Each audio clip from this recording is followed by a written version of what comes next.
Ce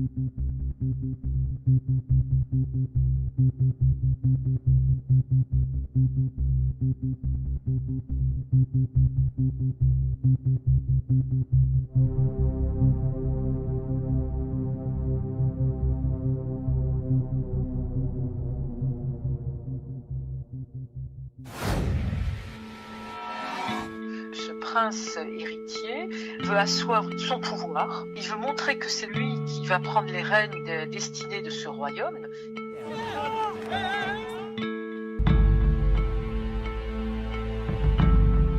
Ces personnes qu'on appelle les Wahhabites construisent une ville de débauche sur la terre des prophètes.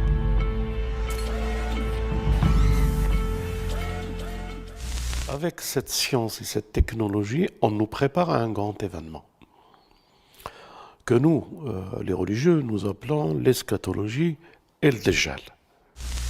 Bien sûr, derrière, il y a tous les groupes Bilderberg, la trilatérale, tous les gens qui complotent et qui forment un dessin d'un futur, d'une élite et d'une domination. Alors que nous voulons bien former cette élite, mais pas pour dominer, pour partager. Mais pas partager du papier, mais partager l'or de la vie. L'or de la vie, la richesse de l'esprit. Et lorsque vous entendrez votre nom, votre passé, votre présent et votre futur, vous ne ferez que vous prosterner devant cette intelligence artificielle, comme les anges se sont prosternés devant l'homme. En somme, le défi est grand et le combat que nous avons à mener est très grand.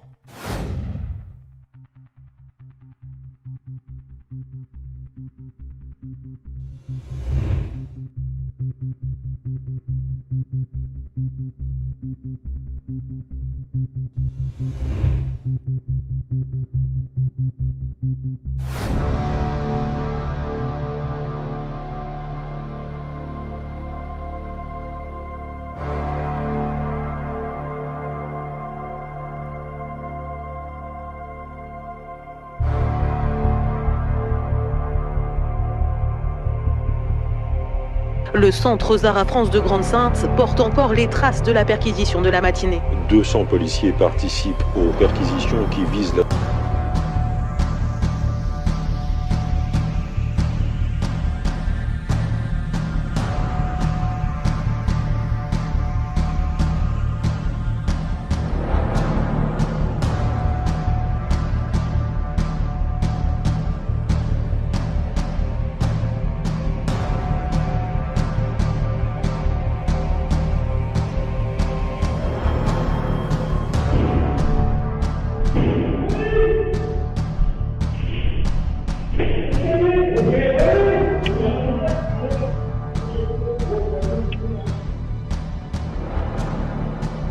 Et nous allons voir se réaliser le projet d'Iblis Néom et faire parler les robots.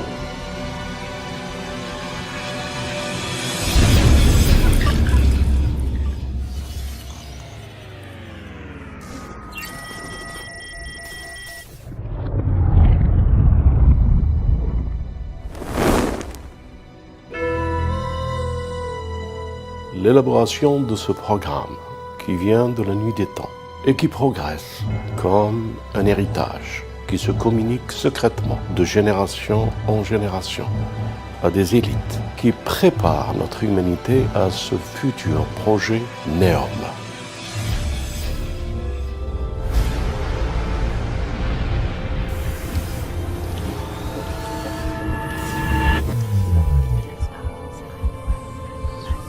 Ne pensez pas qu'à travers ce projet apparaissent la trilatérale, ou Bilderberg, ou les banques, ou les gouvernements tels qu'ils sont aujourd'hui. C'est bien plus grand que cela. C'est bien plus haut que cela.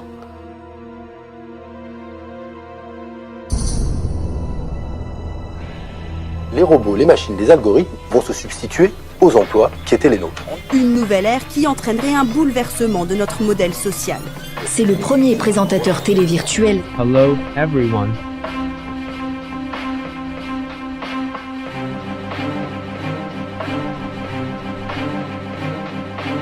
Le résultat futuriste d'un monde où l'intelligence artificielle prend le relais.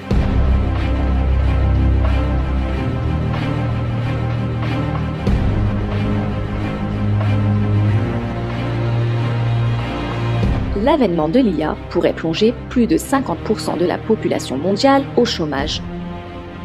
La question qui se pose est la suivante. Que va-t-on faire alors de ces milliards de personnes devenues inutiles ? L'épigénétique, la transfiguration, toutes les formes du quantique et de la réalité va vous donner une vision que vous n'aurez jamais pu avoir.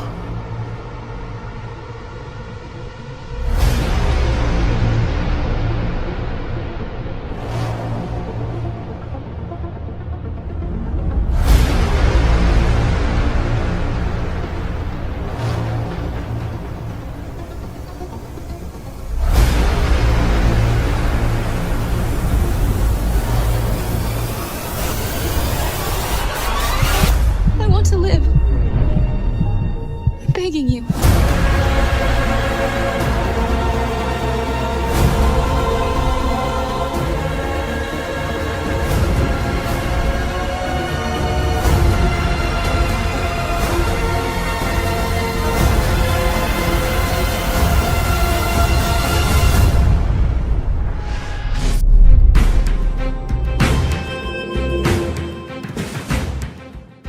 Bismillah ar-Rahman ar-Rahim. Aujourd'hui avec vous, et toujours pressé par les jeunes pour que je reviens au live pour vous parler de Neom. Neom qui a été développé par le centre Zahra et le parti antisioniste, et qu'il nous a fallu de lourdes conséquences. Nous avons subi de l'oppression. Nous avons vécu de l'injustice pour avoir et être ce que nous sommes. Mais par la grâce divine, tout va bien, les choses se calment. Et ça nous a raffermis, ça nous a donné une expérience. Ça nous a ouvert des portes, car dans l'oppression, il y a le réconfort, dans la difficulté, la facilité. Et les réconforts que nous, ici, notre famille, celle qui a fait le centre Zahra et le parti, c'est vrai, ils ont perdu des moyens d'expression administratifs, officiels, associations, dans le cadre des associations. Mais la liberté d'expression, nous l'avons et nous continuerons à l'avoir jusqu'à ce que Dieu décidera autrement. Alors je voulais dire tout à l'heure, dans l'oppression, nous avons une récompense. Et cette récompense, c'est les merveilles et les délices de la révélation, le réconfort. Nous avons une histoire qui ressemble beaucoup à l'histoire des gens de la caverne.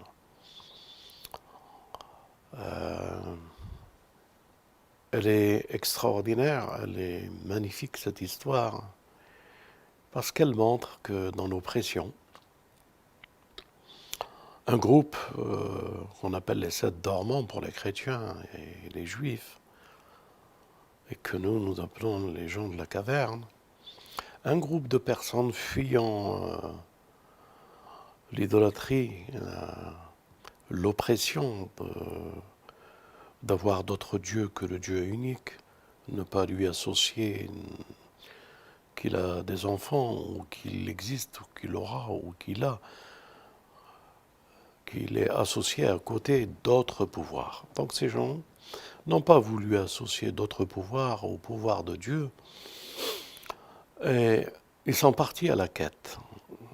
ils ont fait un acte de courage et de bravoure en comprenant qu'il n'y avait pas de réussite en restant dans une telle société qui les oppresse, qui les opprime. Ils ont choisi le champ de la liberté. Ce champ de la liberté leur a permis, par la miséricorde de Dieu, de quitter cet environnement et de prendre de la hauteur dans une montagne. Et dans cette montagne, ils se sont réfugiés avec une prière et Dieu leur a donné un semi-sommeil. Un sommeil qui n'est pas un sommeil comme nous le comprenons. Et ils ont passé de nombreuses années, 309 ou plus. Dieu termine par « Seul Dieu connaît le nombre des années qu'ils ont passées ». En somme, en allant et en étant dans un semi-sommeil, la chose qui les effrayait et qu'ils ont quitté,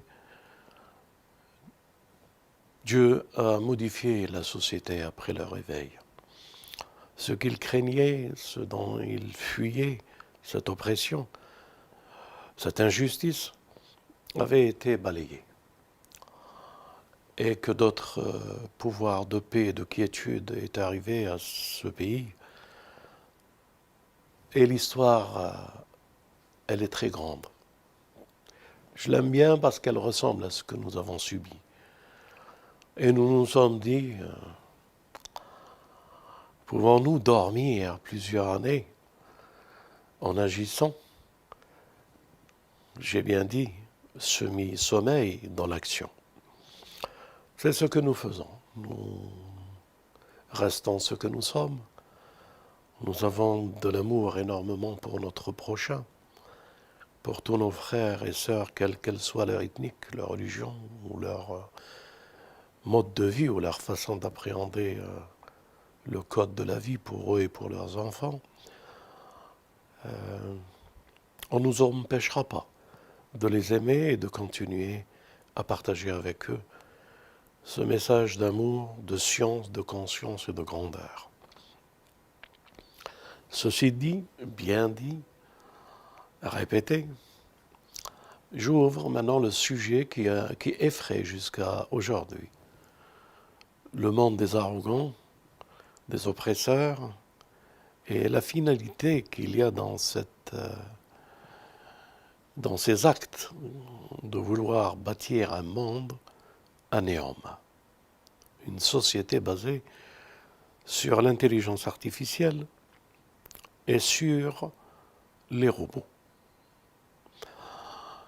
Les robots, on en parle dans le Coran. On en parle lorsque Salomon a vu une créature sans âme ni esprit sur son trône. Et c'est de là qu'il a demandé et qu'il a fait la prière de lui donner un royaume que personne d'autre n'aura. Par la grandeur du temps et la conjugation, la science et la compression du temps, il a pu voir le monde eschatologique et il n'y a aucun doute de ce que l'homme et l'humanité va pouvoir imposer. Alors sa prière, elle est compréhensive. Il existe le même terme qui parle du corps, mais ce n'est pas le corps, jasad. Et dans un autre verset, c'est le veau d'or. Il est employé, jasad, 2 fois pour le veau d'or. Et une 3e fois, ou une 4e fois plutôt, il est question d'une créature qui vit sans nourriture. Des créatures qui vivent sans nourriture et qu'ils espèrent et qui n'auront jamais et qui ne pourront pas atteindre l'éternité, gagner par leur subtile création de l'homme qui n'ira pas au but et au sens de la création de l'homme.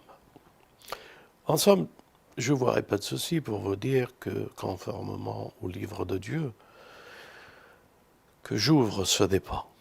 Bismillah ar-Rahman ar-Rahim. Alhamdulillahi Rabbil Alamin. Wa salatu wa salam ala ashraf al-khalq. Sayyidina wa nabiyyina. Habib qulubina wa tabib nufusina.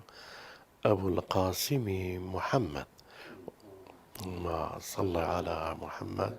وآل محمد وعلى أهل بيته أهل بيت النبوة الطيبين الطاهرين الأسباط الأئمة المعصومين وعلى أصحابه الميامين ربي اشرح لي صدري ويسر لي أمري واحلل عقدة من لساني يفقه قولي باسمك الله وعليك توكلنا. Mes frères et sœurs, pour comprendre Néom et l'étendue de ce programme, il faut revenir impérativement à la genèse de l'homme. Pour bien saisir cela, soyez un peu patient, écoutez attentivement cela. Et si vous avez compris ça, vous comprendrez les enjeux, le destin et le programme qui nous prépare. Donc, je vous demande de l'intention et de la réflexion la plus haute et la plus élevée.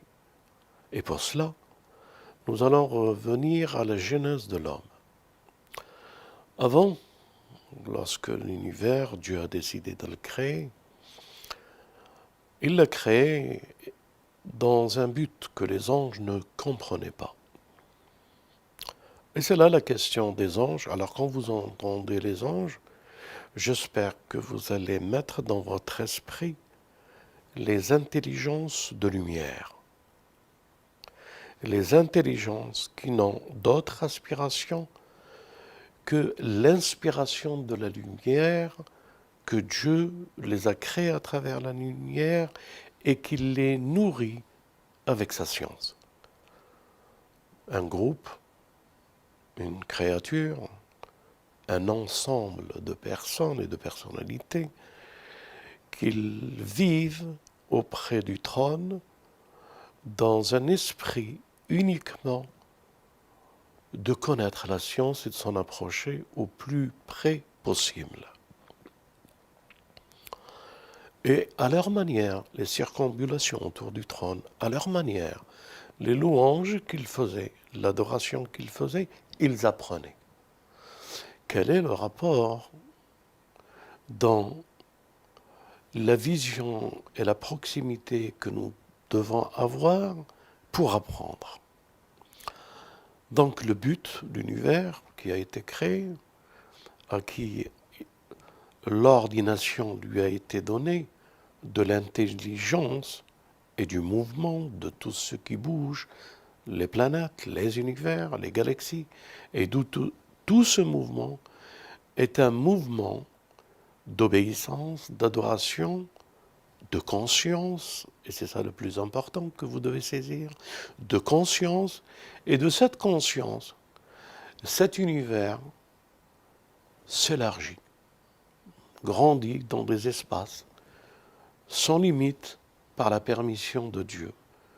Pourquoi? C'est dans le mouvement et l'expansion que ces intelligences qui n'ont pas l'air d'être conscients peuvent-ils agir en apprenant et en donnant tous les éléments des étoiles, du ciel, des univers, des galaxies, et mettre à la disposition par leur émission et leurs énergies un ensemble de choses qui est là pour apprendre à l'homme, développer l'homme et être au service de l'homme.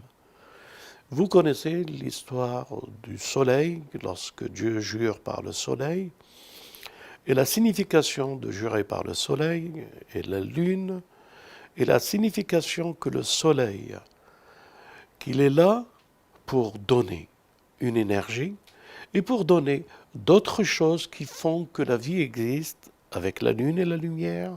Et de ce fait, ils participent à une intelligence et ils transmettent un savoir, une énergie, une puissance et une vie, et ils transforment tout ce qui est autour de nous. Pas pour lui-même, mais pour l'homme.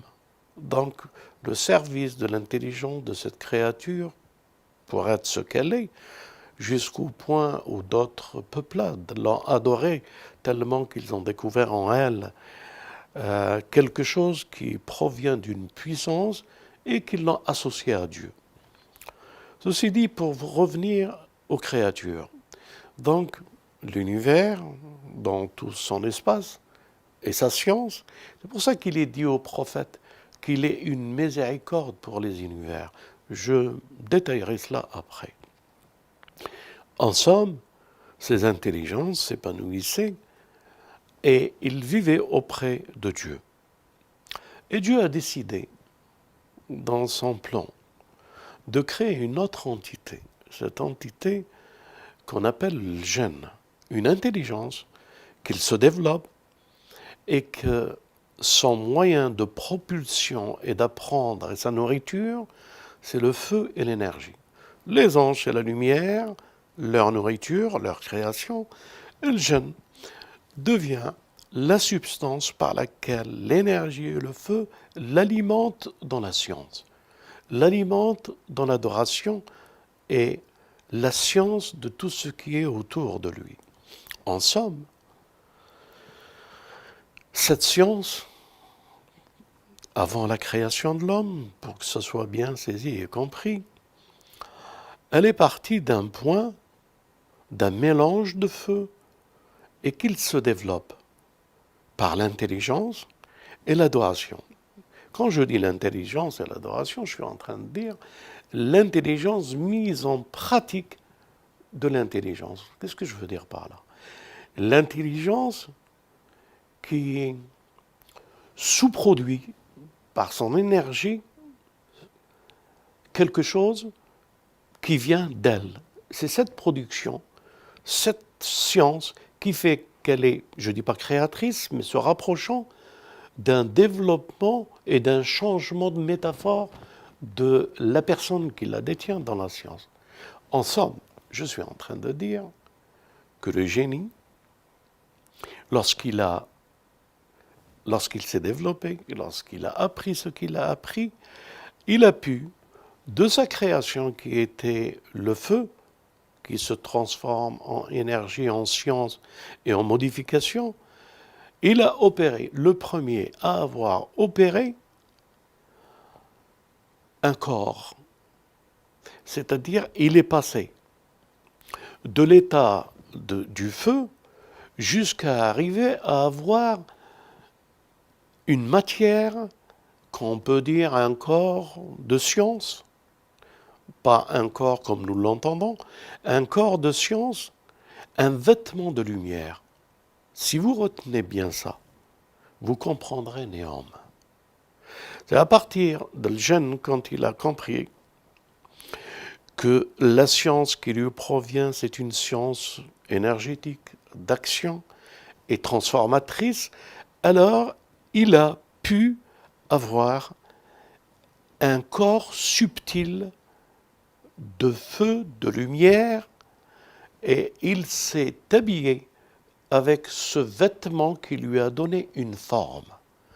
De cette forme est née, par la transformation, la personne, c'est-à-dire, je parle d'Iblis, la personne, dans son action, dans tout ce qu'il a pu faire pour acquérir l'épigénétique, pour acquérir la transfiguration, il est le premier être à se transformer par la science. Je ne dirais pas par l'intelligence artificielle, mais elle a un rôle, une intelligence qui n'est pas artificielle, mais qui est progressive et modèle. Elle modèle le corps, elle modèle l'évolution, et de ce fait, il se voit passer du feu un corps de lumière. Ce corps de lumière s'est transformé en troisième étape, le corps des anges.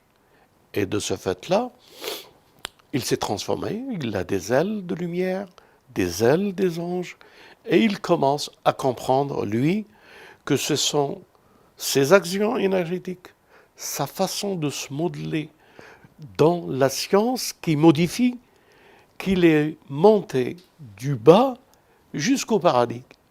Et ce paradis, en y rentrant, il avait le vêtement.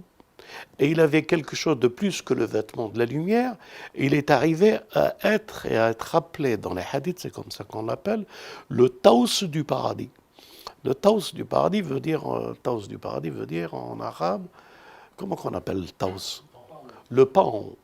Et qu'il avait riche d'une multitude de couleurs et de beautés transformées, et il surplombait les anges, tellement par sa science, son effort et sa modification. Et les étapes qu'il a acquis. Donc, il est, dans son esprit, le maître du paradis.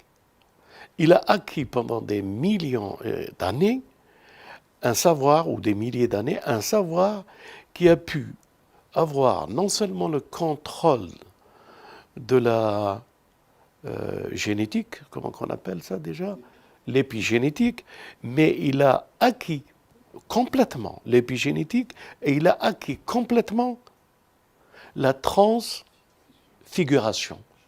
Il est devenu transfiguré, il est devenu le pont du paradis, il est devenu l'expérience même de la science. Il est devenu, allez, je le dirais d'une autre manière,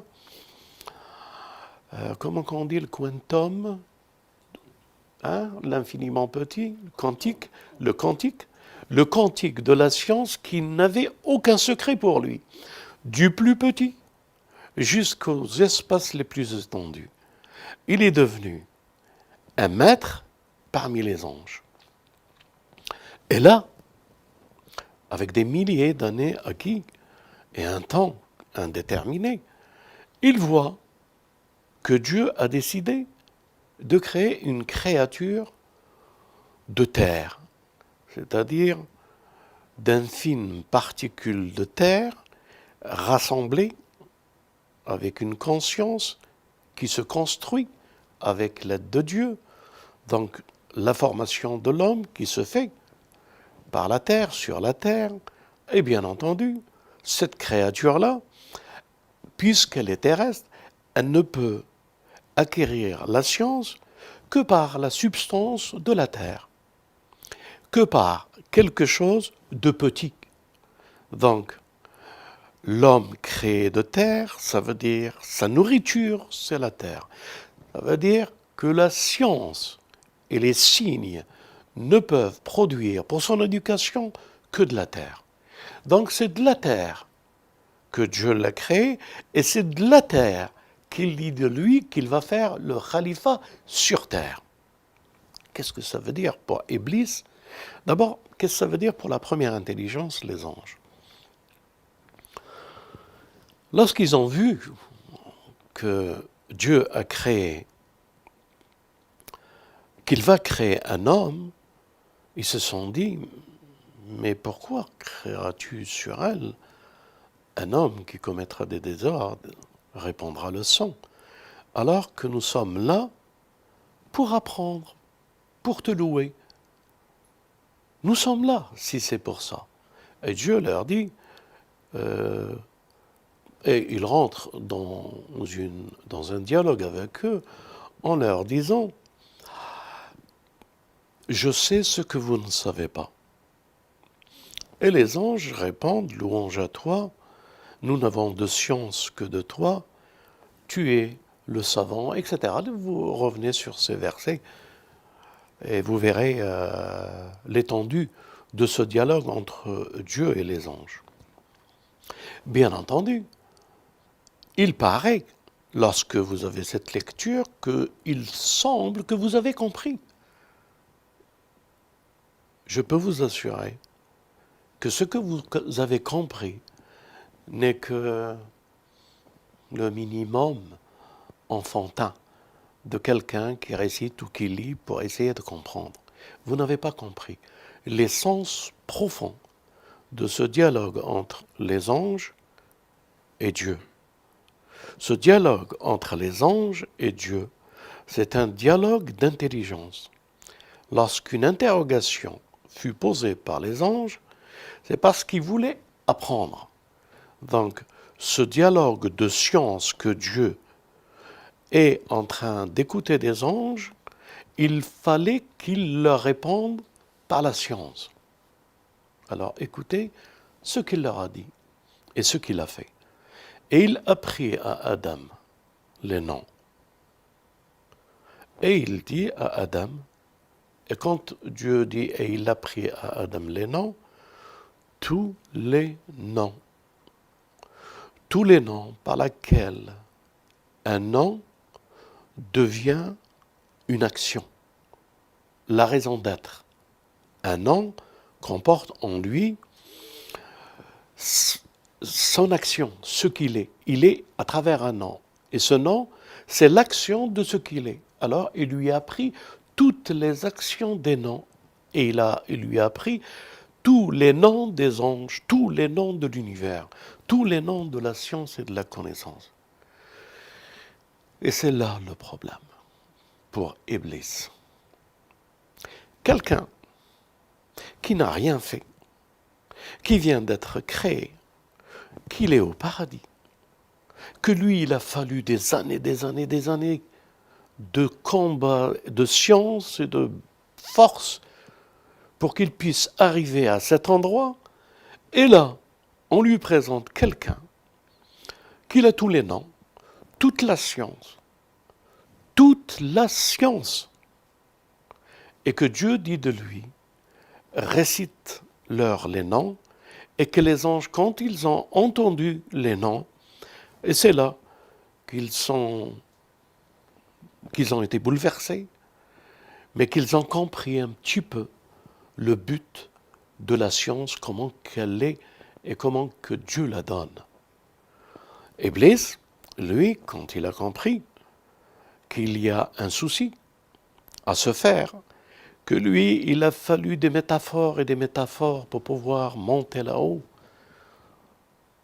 L'épigénétique, la transfiguration, le modèle du feu qui se transforme en lumière, de cette lumière qui se transforme, feu matériel, qui se transforme par un vêtement de lumière, ce corps qui habite, qui prend le vêtement de lumière et qu'il se transforme par la transfiguration et qui prend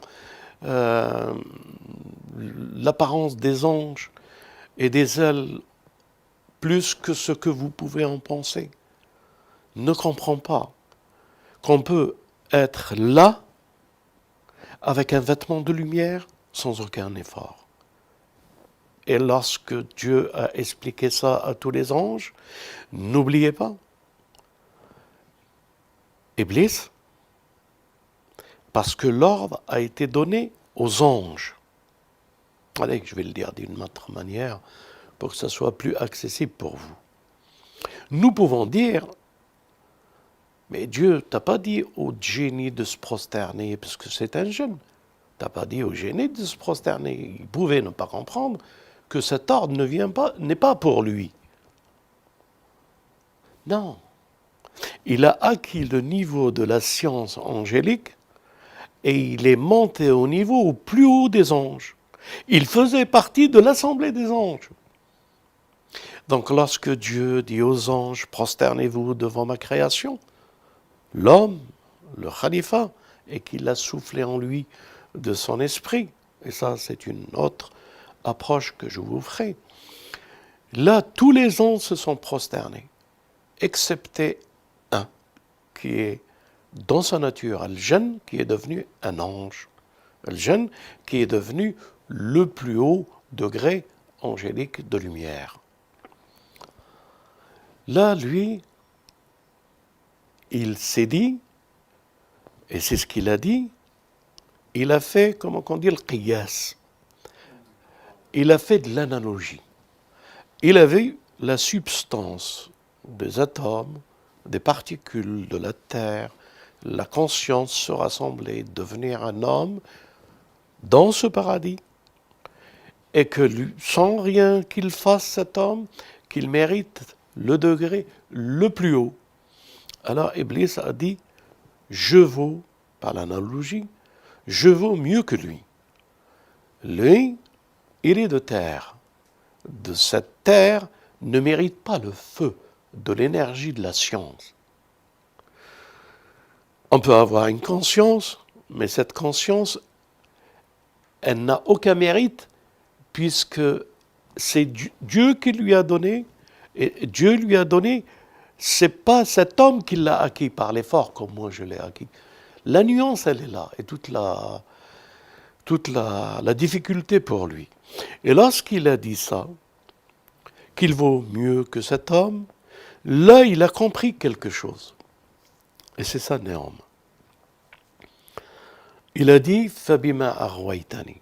Quand on dit parce que tu m'as séduit, Fabima arwaitani, cela veut dire tout simplement, par la science que j'ai acquis, la science que je t'ai adorée avec, de la science de la transformation et de la grandeur, la science qui m'a fait rapprocher des anges et qui m'a donné une position haute, la science par laquelle j'ai cru que c'est par l'acquis que j'ai eu, que je suis, moi, je dis bien moi, c'est comme ça qu'il l'interprète, que je me suis trompé.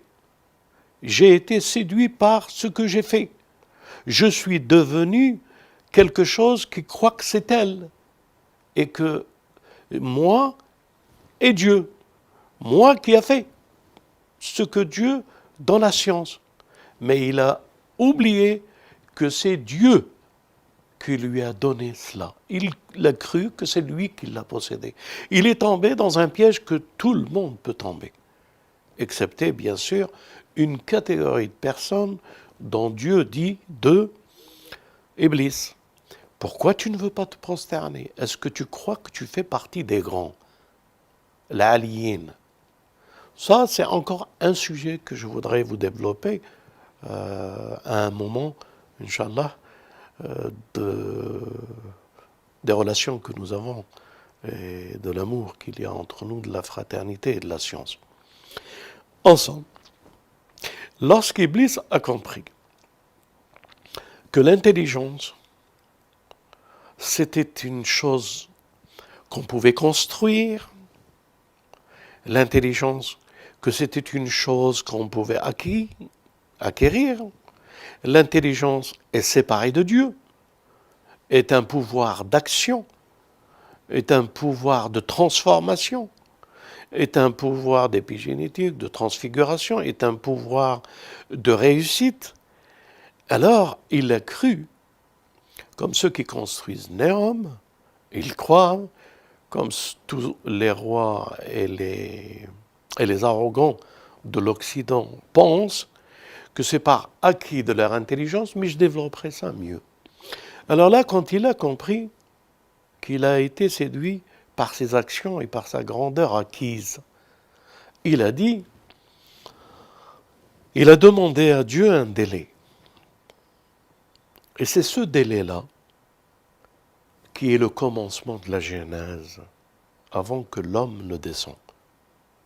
Ce délai-là, ce défi commence là. Et ce défi perdure dans la création et la créature jusqu'au temps eschatologique, c'est-à-dire jusqu'à Néom. Et pourquoi jusqu'à Néom? Eh bien parce que Iblis,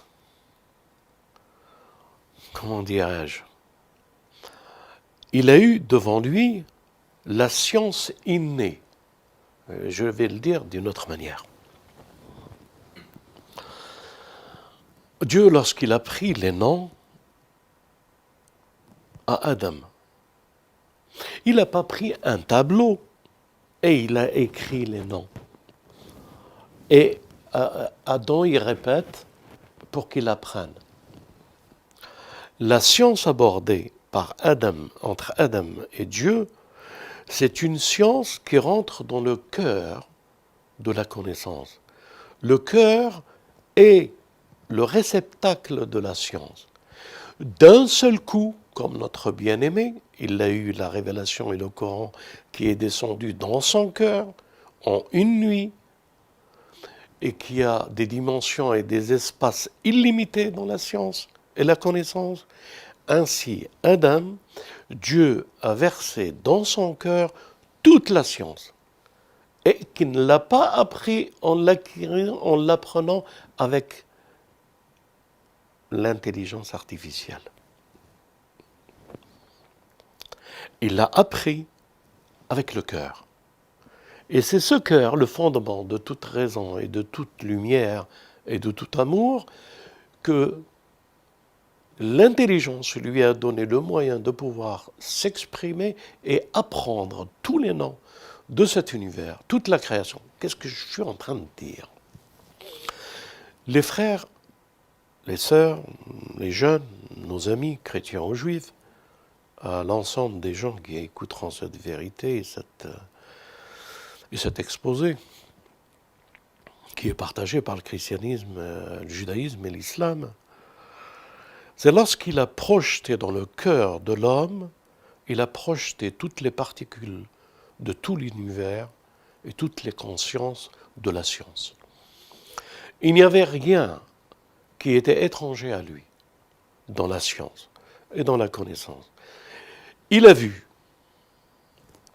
en fraction de seconde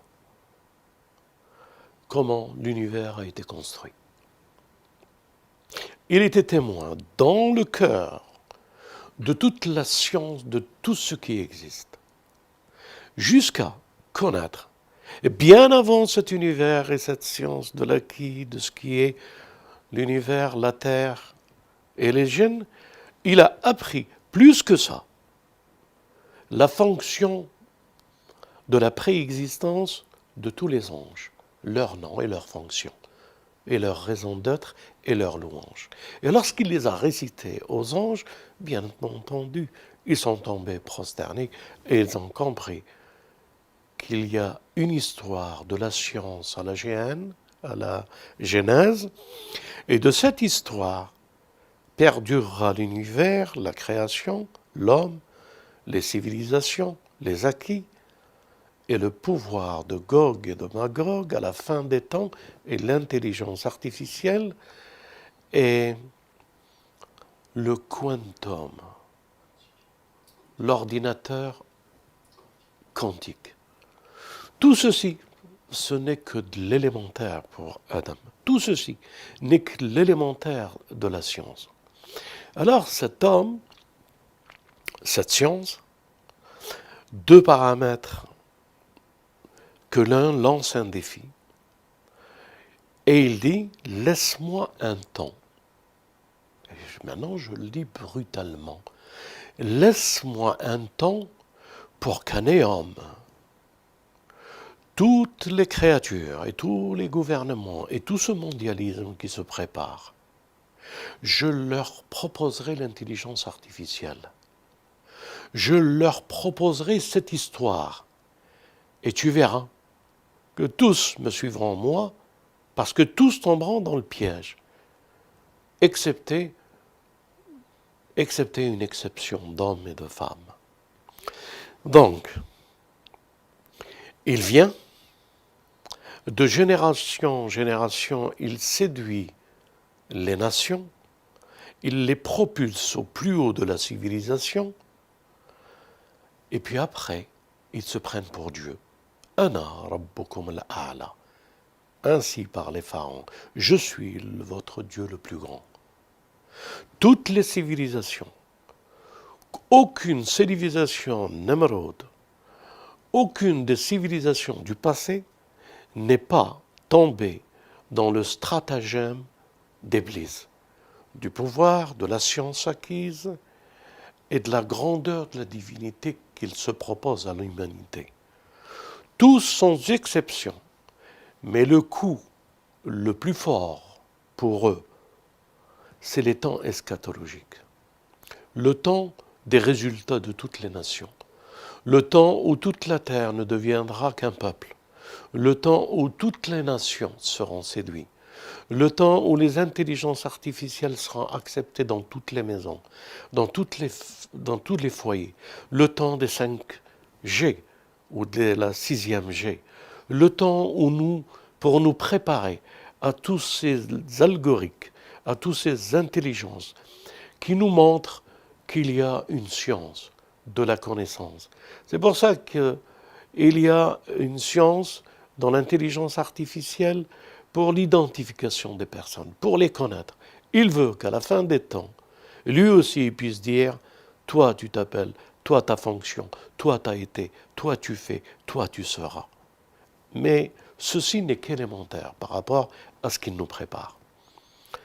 En somme, arrivé à notre génération, c'est là où il faut qu'il crée un entourage, et saisissez bien le sens, le défi, il l'a eu où avec Adam? Il l'a eu au paradis. Savez-vous où était le paradis sur cette terre? Dieu le dit. والتين والزيتون أعوذ بالله من الشيطان الرجيم بسم الله الرحمن الرحيم والتين والزيتون. Et quelle parabole il y a entre le multiple et l'unique, التين والزيتون, et que Dieu jure par là. وهذا البلد الأمين. هذا البلد الأمين لقد خلقنا الإنسان في أحسن التقويم. هذا البلد الأمين. Sur les hauteurs des montagnes, c'est là la hauteur, le paradis était.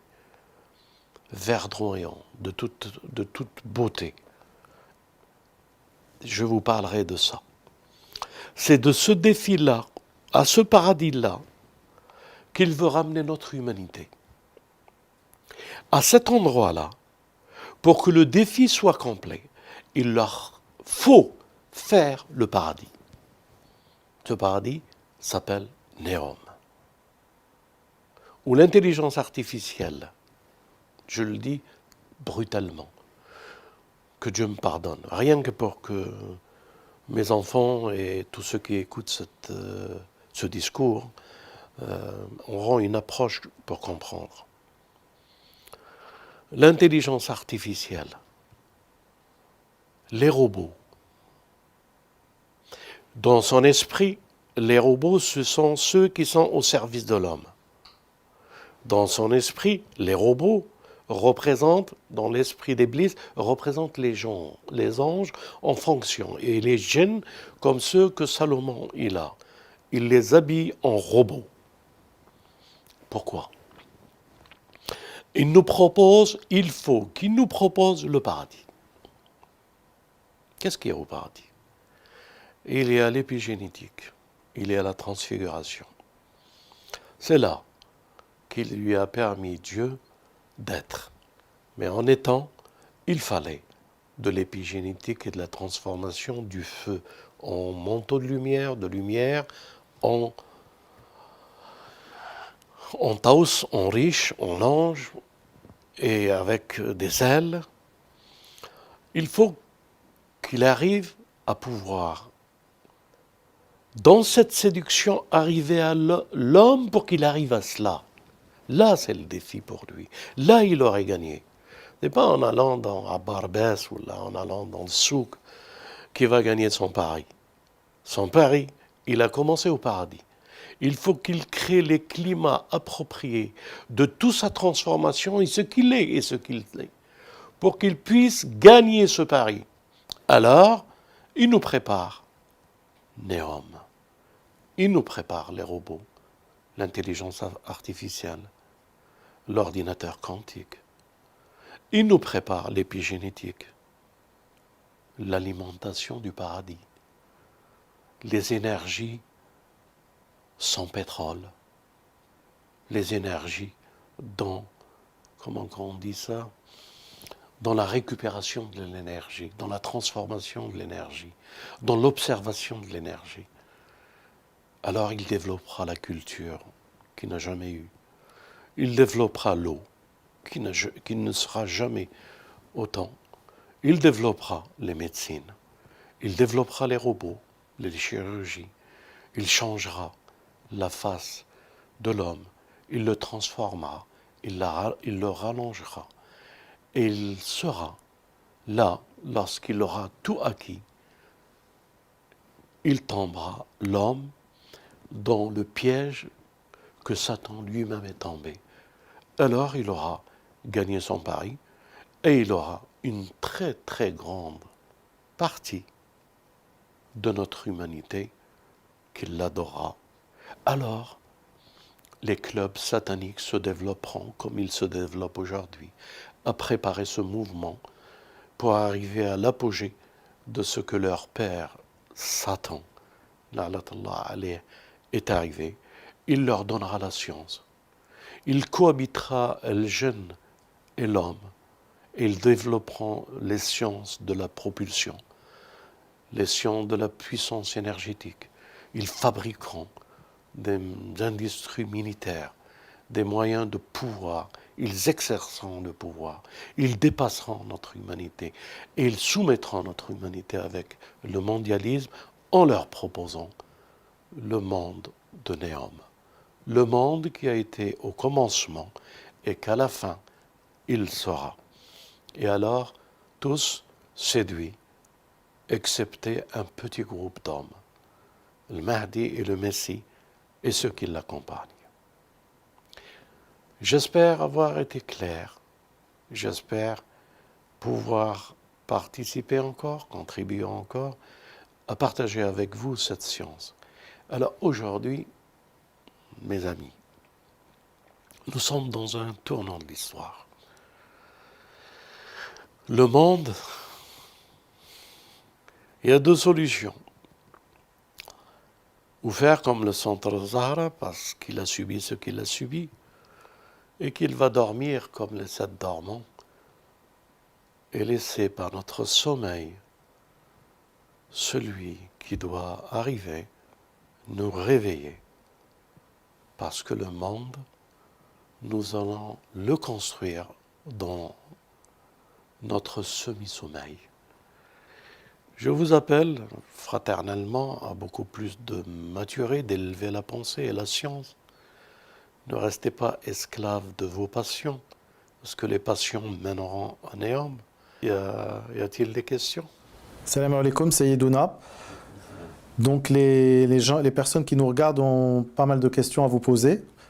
On va commencer par la première qui a un lien avec l'histoire de la sourate La Caverne, sourate al-Kahf, où donc les gens se demandent, n'ont pas très bien compris le lien entre la notion de sommeil et d'action. Voilà, comment peuvent-ils être en même temps endormis et en même temps agir? J'ai bien dit, j'ai pas dit sommeil, ruqoud. Semi-sommeil. Ouais, ruqoud, c'est un terme employé dans le Coran pour les gens de la caverne. Il n'a pas dit naïmin, ou comme la personne qui est morte pendant 100 ans, il l'a ressuscitée. Là, il dit, pour cette personne, Uzair, elle est morte. Pour les gens de la caverne, il n'a pas dit qu'ils dormaient. Et il a dit qu'ils étaient ruqoud. Et ta question était, d'abord, j'ai fait une vidéo là-dessus, qu'il faut regarder cette vidéo. Mais il manquait peut-être quelque chose dans la vidéo, c'est que je disais que le soleil leur rendait visite. Et je disais, Dieu dit dans le Coran, le soleil, lorsqu'il apparaissait dans cette grotte, au lever ou au coucher, il faisait tourner les gens de la caverne pour être, pour baigner dans la lumière du soleil. Et pourquoi il est tourné, j'ai expliqué, parce que c'est la vie, parce que le soleil est un mystère de transformation, de gestation, de floraison, il agit dans la vie, il est en action pour le bien de pour le bien de la créature, l'homme. Donc ce soleil qui accompagnait dans la grotte et qui les faisait tourner à droite quand le soleil se levait ou à gauche quand il se couchait, ça veut dire que le soleil qui donnait la vie, qui changeait les cycles, qu'il participait au printemps, l'hiver, est-ce qu'il a d'autres fonctions? Est-ce que le soleil et les hommes, qui étaient les 7 dormants, après leur prière, qu'il faut revenir à leur prière, et qu'est-ce qu'ils demandaient? Rachad. Donc, est-ce que l'homme et le soleil dans la caverne étaient des partenaires? Et que l'homme, par ce qu'il a été, ce qu'il a fui, l'oppression qu'il a subie, est-ce que Ruqud était une action avec le soleil? Et le soleil était une action avec eux. Et d'ailleurs, c'est la raison pour laquelle, quand ils sont sortis, tous les problèmes de la société ont été réglés. Donc, c'était un renouveau de patrimoine génétique dans l'homme. La méchanceté a disparu et les personnes normaux qui vivaient pour la paix, pour la sécurité, ont pris le relais. Quel rapport y a-t-il dans leur sommeil avec ce changement? Y a-t-il un rapport? Et quel rapport y a-t-il entre eux et le soleil qui tapait non seulement sur eux, qui les baignait, mais qui le transformait? Donc, par la permission de Dieu, le soleil associé à l'homme, dans ce tawhid de créature de Dieu, ne pouvait qu'agir dans le tawhid. Voilà, c'est ce que j'ai essayé de... Donc, il n'est pas anodin de comprendre, et il est très puissant et trop fort, de comprendre les élus de Dieu. Le temps n'a pas de possession et de pouvoir sur eux. Tel que Dieu dit, par exemple, pour les martyrs, ils ne sont pas morts, ils sont vivants. Ils reçoivent leur subsistance de Dieu. Donc, aux gens qui lisent comme ça, sans comprendre l'essence et qui ne s'arrêtent pas devant la stupeur, c'est que ces gens qui sont martyrs sont en action de changement. Leur combat est dans le martyre qui continue. Et ils ne s'arrêtent pas, ils ne sont pas morts. Leur vie ne s'arrête pas là. Ils sont en action. Bien sûr, le mystère et la discussion qu'on aura un jour, comment pouvons-nous être dans le sommeil d'avoir fui et d'avoir fait les prières, d'avoir fui une société qui opprime et d'avoir fait une prière et d'avoir un cœur scellé entre nous? Est-ce que ce sont les ingrédients et la prière qui fait que nous sommes en action? C'est une discussion que je développerai, Inch'Allah. C'est une très très belle discussion. Donc je dis, quand il y a trop d'oppression, n'oubliez pas les gens de la caverne. En tous les cas, nous le ressentons et on attend patiemment des modifications. Merci pour ce complément d'information donc sur la sourate La Caverne. Et donc nous rappelons aux internautes de se référer à la vidéo que vous avez faite. Voilà, j'ai fait une vidéo. Voilà, il y aura beaucoup plus de développement dans cette vidéo. Donc on revient au sujet du projet NEOM maintenant, oui, avec une question qui revient souvent aussi, c'est les gens se demandent comment vont-ils faire pour se prémunir contre ce projet, pour ne pas tomber eux aussi dans le piège dans lequel est tombé Iblis, c'est-à-dire ne pas être séduit par cette nouvelle civilisation. Voilà, comment se prémunir contre ça? D'abord, il faudrait une aide de Dieu. Nous ne pouvons pas le faire. Si Dieu ne nous assiste pas, le projet a pris tellement de l'ampleur et tellement d'avance que le prophète de Dieu a dit qu'il aboutira, que le paradis sera proposé à la fin des temps par le Dajjal, le robot. Moi je dis le robot, le Dajjal, qui n'a qu'un œil. Vous avez tous compris que ce robot qui n'a qu'un œil, c'est le Dajjal. C'est l'intelligence artificielle qui prendra le contrôle. Alors là, elle est avec nous. Elle est dans nos foyers, elle est dans nos téléphones, elle est dans nos strassphones, ou je ne sais pas comment on dit. Aidez-moi un peu. Smartphone, aidez-moi à le dire. smartphones, les iPhones, et vous avez toujours un phone, عندهم les termes, la terminologie toujours iPhone, smartphone, cinglophone, c'est un nouveau produit de la 5G, vous allez l'avoir. Donc, ils ont une longueur d'avance et ils nous tiennent par ça, par les algorithmes. Vous l'avez remarqué dans votre vie. Par l'électricité que vous allumez chez vous, par les voitures que vous avez, par la carte que vous avez, le business, et ils nous tiennent. Alors, est-ce qu'on peut mettre tous les smartphones à la poubelle? Est-ce qu'on peut éviter ça, nos enfants? Est-ce qu'on peut en consommer modérément? On peut consommer modérément, mais ils nous observent. De là, Dieu dit dans le Coran, il vous voit de là où vous ne les voyez pas. Ce sont ces époques que Dieu parle, en parlant de l'intelligence artificielle et en parlant de l'jinn. La correspondance, elle est là. Ensemble, si je dois dire quelque chose gravement, c'est foutu. Vous ne pouvez pas vous échapper, à condition d'avoir une armure. Cette armure, vous savez très très bien qu'il y a des armures où les ondes ne traversent pas. Vous le savez, ce n'est pas quelque chose que je vous apprends. Cette armure qui les ondes de Gog et Magog ne peuvent pas traverser, il faut que Dhul Qarnayn soit avec nous. Il faut que nous l'appelons.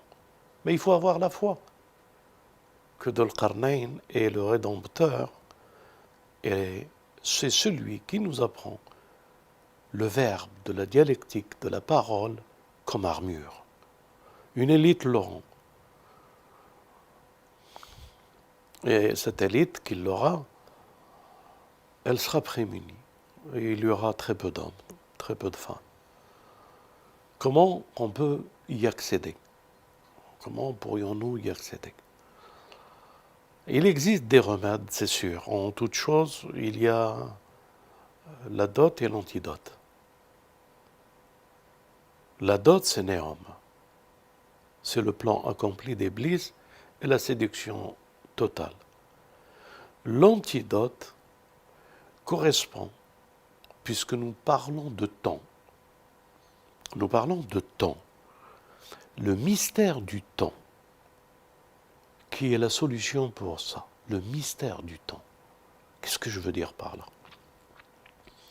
Je veux dire par là que les histoires que Dieu, les qasas qu'il nous propose avec un temps, sont la solution, mais est-ce que nous pouvons les comprendre? Est-ce que nous pouvons comprendre Khidr qui maîtrise le temps du futur et qu'il règle les problèmes du futur? Est-ce que nous pouvons comprendre cette science innée que Dieu a fait descendre dans le cœur de notre père Adam et qui par elle, il a appris tous les particules et tous les noms de toutes choses, toutes les causes et causalités de la création, comme il l'a appris à Dhul Qarnayn. Avons-nous une possibilité de pouvoir nous prémunir? Oui, si vous êtes des hommes et des femmes que Dieu aime et qu'il choisit pour lui dans ce qu'il voudrait intime dans la révélation pour lui.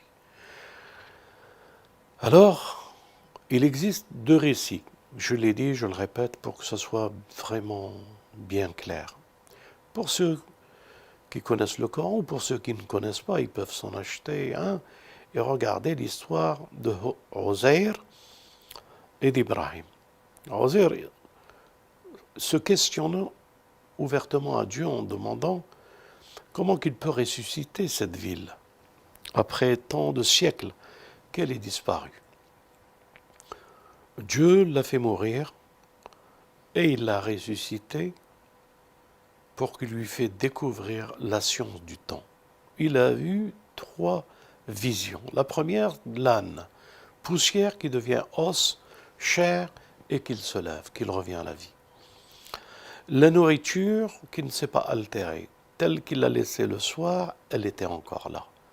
présente et sans être altérée, le lait et ce qu'il avait comme subsistance. Et lui, qui ressuscite 100 ans après, c'est-à-dire qu'il a traversé un temps. Ce qui est beau dans cette histoire, c'est comme l'histoire des gens de la caverne.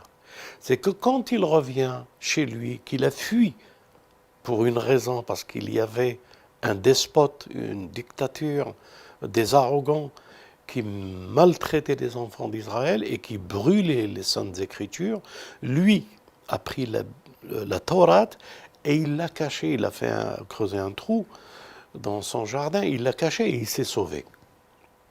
Toujours la même chose. Les gens de la caverne, l'oppression, ils se sauvent, ils rentrent dans une grotte, lui, il part tout en étant en dévotion et en interrogation devant Dieu, et Dieu lui répond. Quand il revient chez lui, le temps est transformé. Les gens ne sont plus les mêmes. La Torah est libre. Les Banu Israël adorent Dieu sans lui associer d'autres divinités. Et pour prouver qu'il était Ozer, il a dû leur montrer où était caché le livre béni qu'il a protégé. Ce sont des histoires et des récits pour nous faire comprendre que les livres parlent et les livres sont un secret.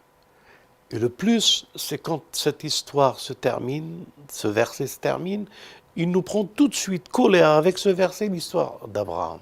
Comment Dieu peut ressusciter, revivifier des oiseaux, ou revivifier, redonner la vie. Et il lui dit, va chercher des oiseaux couplés, mets un à l'est, un à l'ouest, un au sud et un au nord, et appelle-les avec ta parole. Ils viendront vivants à toi. Tout de suite après ce verset, il y a 14 versets. C'est la clé pour Néom. Pour ceux qui cherchent à comprendre et à solutionner le futur du présent et le transformer. Tous ces versets qui viennent après, c'est comment consacrer son temps, sa richesse aux autres. Comment diminuer son temps du moi pour le mettre chez les autres, au service des autres. Et c'est en donnant ce temps au service des autres que nous transformons le temps, que nous rentrons dans un temps, que nous nous développons dans un autre univers du temps de l'esprit, du temps de la spiritualité, du temps de la sécurité, du temps de la protection contre les arrogants. Comme les gens de la caverne, les 7 dormants, je dis 7 parce que les chrétiens ils disent, et comme Ozer et comme Ibrahim. Le secret se trouve dans le temps. Comment? Dans le temps eschatologique, puisqu'il est question du temps. Pourrions-nous transformer notre temps et le maîtriser et l'offrir? Être le soleil qui éclaire tout le temps, mais pas un instant pour lui-même. C'est dans sa nature d'éclairer et donner de la lumière, comme la lune qui le suit de près.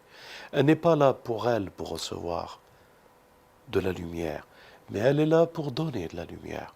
Alors les élus, ils doivent comprendre que les élus de Dieu, Dieu leur donne le moyen de casser le temps, de briser la dimension de temps et de pouvoir aller vers quelque chose, vers une clé.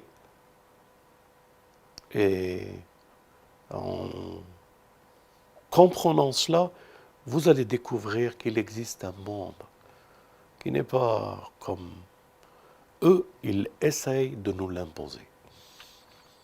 J'espère que j'ai répondu à la question. Oui, merci beaucoup d'avoir répondu à cette question.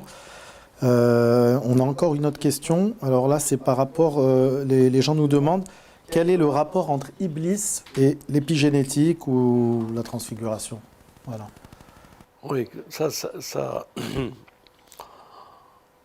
je vais essayer d'être clair, mais ça va peut-être choquer. Mais comme je l'ai coutume de le dire, ce n'est ni la première fois ni la dernière fois que je vais choquer. Mais ce n'est pas grave. Iblis, sa nature gêne. J'ai dit que par la science, il est rentré dans l'épigénétique Et l'épigénétique et la transfiguration, et le degré de l'habit de lumière, et les anges avec des ailes, etc., etc. Et là, la question, elle est... je la trouve très très bien, mais préparez-vous peut-être à être un peu choqués. La question est-ce que le gène,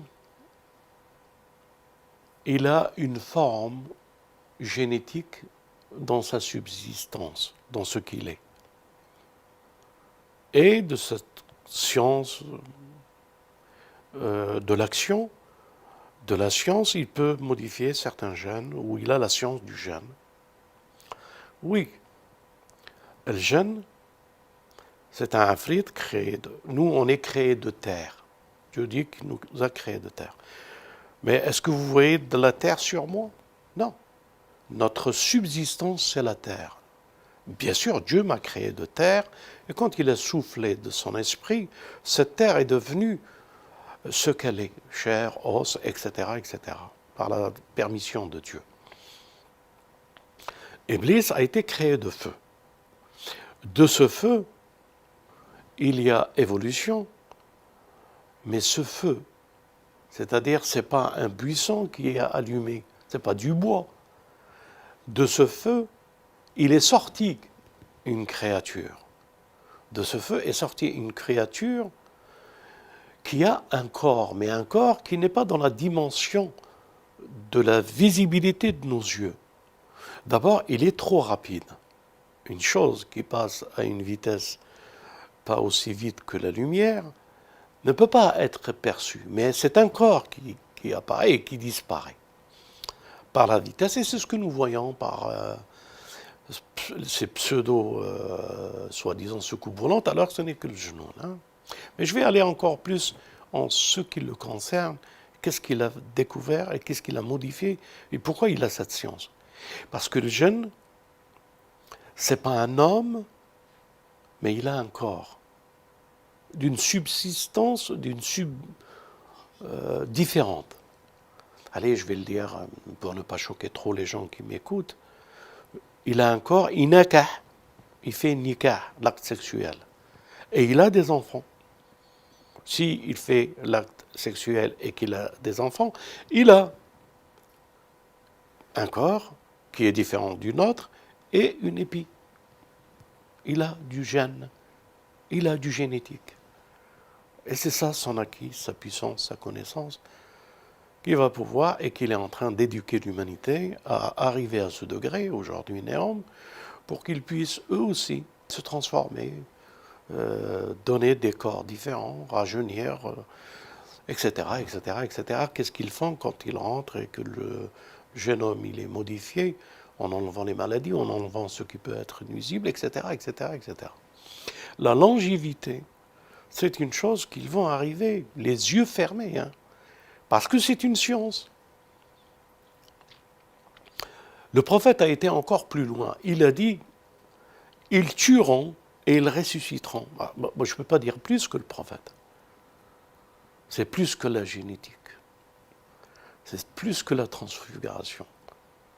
Il est arrivé à un point où il pouvait mériter d'aller monter plus haut dans la proximité et discuter et parler et avoir un raisonnement devant Dieu. Est-ce que vous vous rendez compte? C'est ça,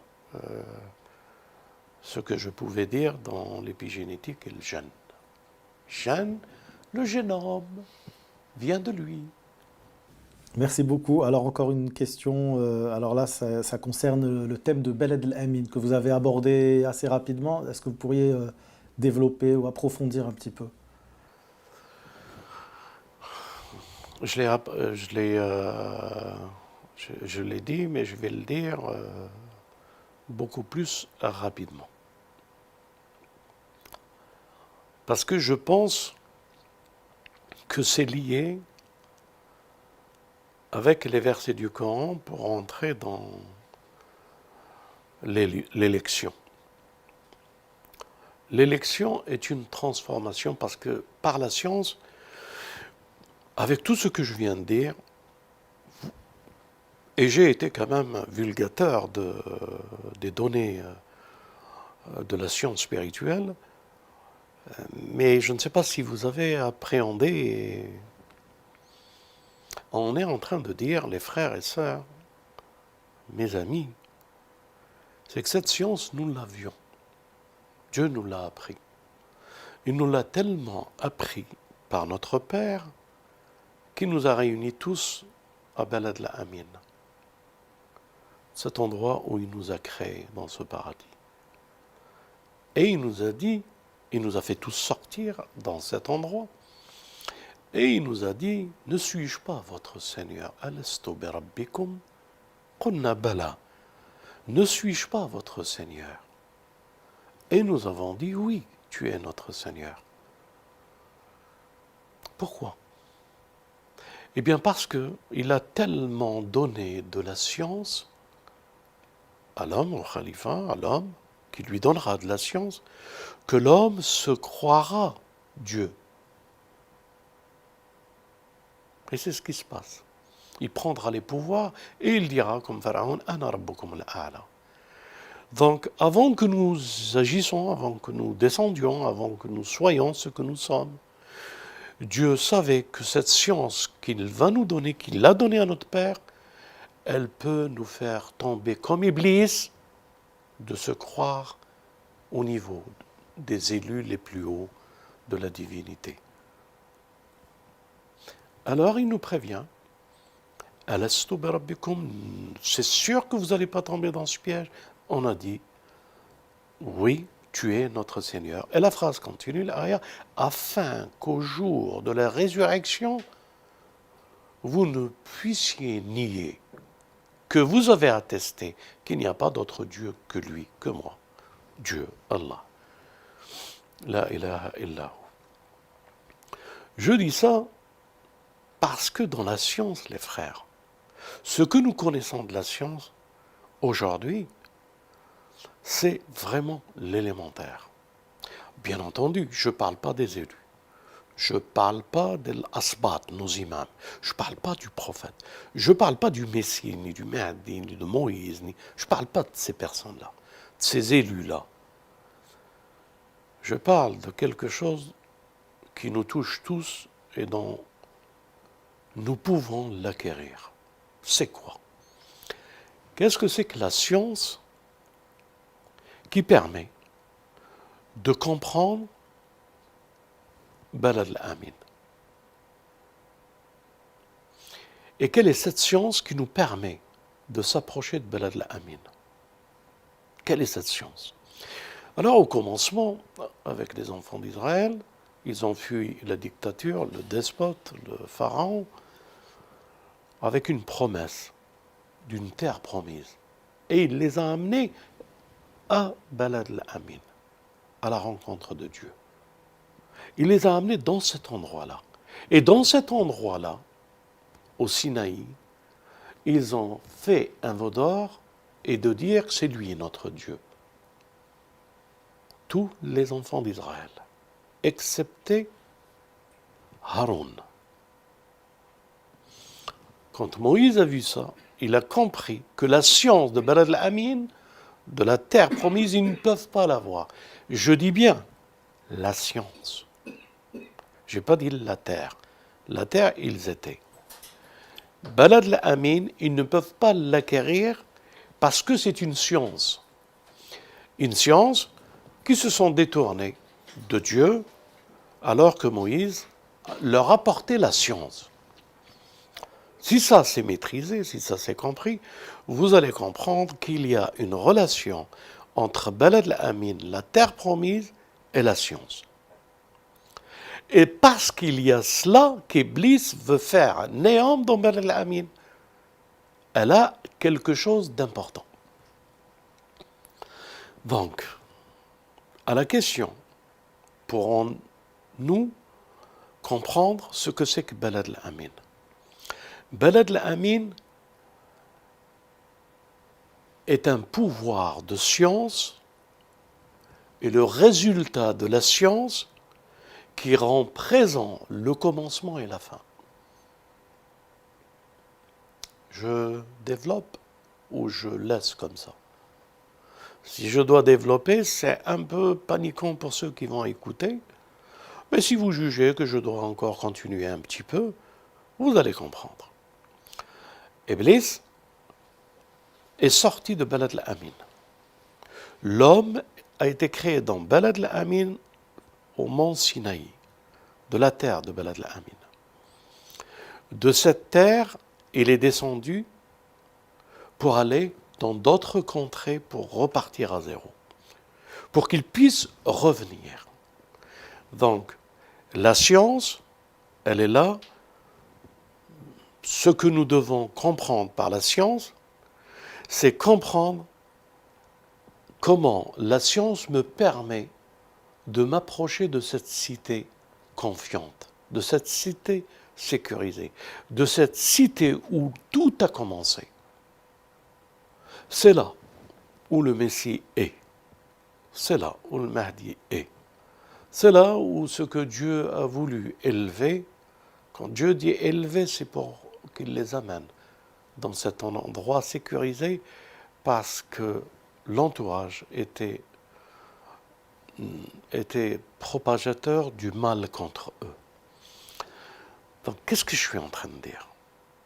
Est-ce que la science qui se trouve dans le livre de Dieu, est-ce que cette science peut ramener Balad al-Amin? Oui. Est-ce que si nous avions certains éléments de la science, nous pouvons y être? Nous pouvons être dans cet état de Balad al-Amin? Oui. Un jour, un serviteur de l'imam, un chiite de l'imam, un partisan de l'imam, a été le voir alors qu'il était l'imam al-Askari, qui était dans une caserne militaire et opprimé. C'est-à-dire qu'il n'était pas libre de pouvoir transmettre. Mais certains de ses partisans lui rendaient visite. Et ce partisan était tellement triste de voir dans quel état et dans quel milieu il était. Et il faut bien retenir cela. Il lui a dit: je suis triste de voir l'homme de Dieu sur cette terre être dans un endroit d'oppression et dans un état pareil. Il lui a dit: détrompe-toi et regarde, en faisant un geste comme ça. Et en faisant un geste comme ça et en disant regarde, il a vu Balad al-Amin, il a vu le paradis, il a vu notre imam dedans et vivre. Qu'est-ce que je veux dire? Qu'est-ce que j'entends par là? J'entends par là que Balad al-Amin est une réalité dans une autre dimension, que seule la dimension du temps et de la science permet d'y accéder, d'y rentrer et de sortir. Cela, c'est pour ceux que Dieu aime, qui leur a donné une clé. Cette clé, elle a une couleur jaune, dorée, comme la vache des Banu Israël quand ils ont entendu parler qu'elle était jaune, qu'ils ont dit: ça vient de Dieu, de ce que tu viens de dire. Pourquoi ont-ils changé à la couleur jaune?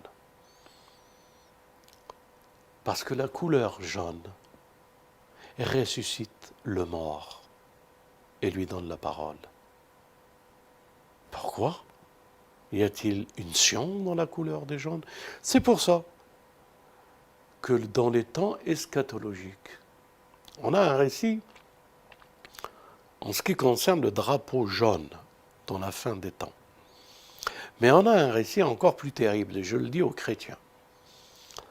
Il est dit dans nos récits que le Messie apparaîtra dans un endroit avec El Mahdi, mais le Messie descendra avec 2 anges qui est tenu comme ça sur eux, et qu'il descend à un endroit bien précis à Damas, il est situé. Il est même devenu un endroit où on prie. Et il avait une chemise jaune. Je n'ai pas dit un gilet jaune. Il avait une chemise jaune. Pourquoi la couleur jaune? Elle a un rapport avec le temps et la science. Allez, je ne vais pas développer cela. Mais je dis tout simplement que Balad al-Amin, c'est un endroit qu'il a été dans la montagne du mont Sinaï, et c'est un endroit qui est dans le temps et du temps que Dieu veut, et dans le temps du maître du temps. Quelle est la science qui permet? Eh bien, c'est le temps.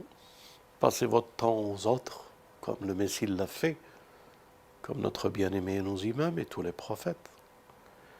Et les anges, vous rentrerez dans ce temps et dans cette vision. Est-ce que nous pouvons y aller? Oui. Je vais même dire plus. Elle peut venir, ce balad al-amin à nous. C'est la science.